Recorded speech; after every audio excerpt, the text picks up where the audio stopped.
Let us move on to our next questioner at the microphone over there. Mr. Edelman. Welcome to America, Mr. Mandela. I'm Ken Edelman. Those of us who share your struggle for human rights and against apartheid have been somewhat disappointed by the models of human rights that you have held up since being released in jail. You've met over the last 6 months 3 times with Yasser Arafat, who you have praised. You have told Gaddafi that you share the view and applaud him on his record of human rights and his drive for freedom and peace around the world.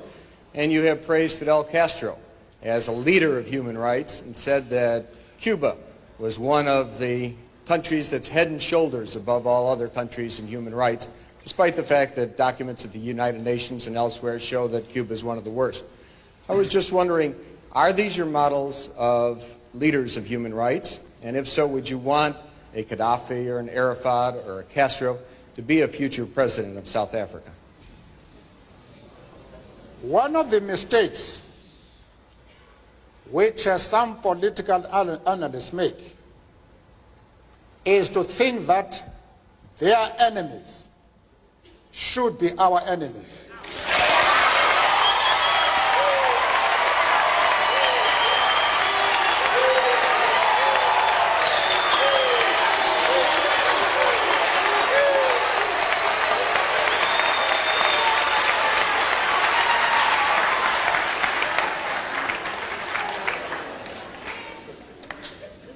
That we can and we will never do.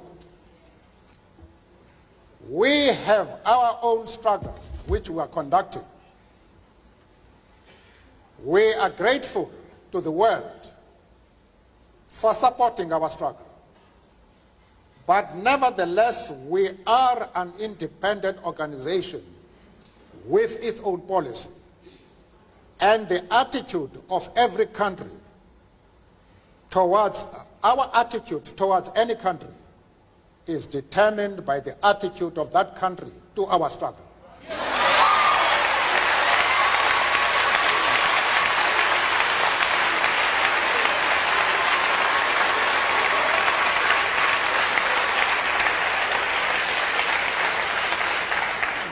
Yasser Arafat, Colonel Gaddafi, Fidel Castro support our struggle to the hilt.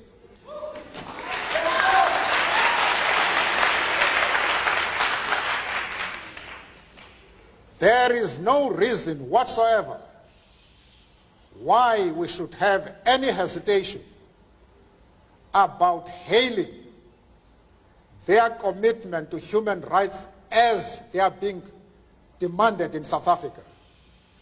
Our attitude is based solely on the fact that they fully support the anti-apartheid struggle.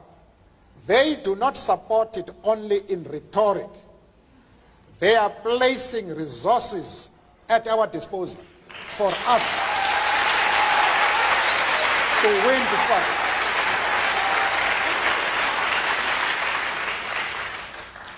That is the position.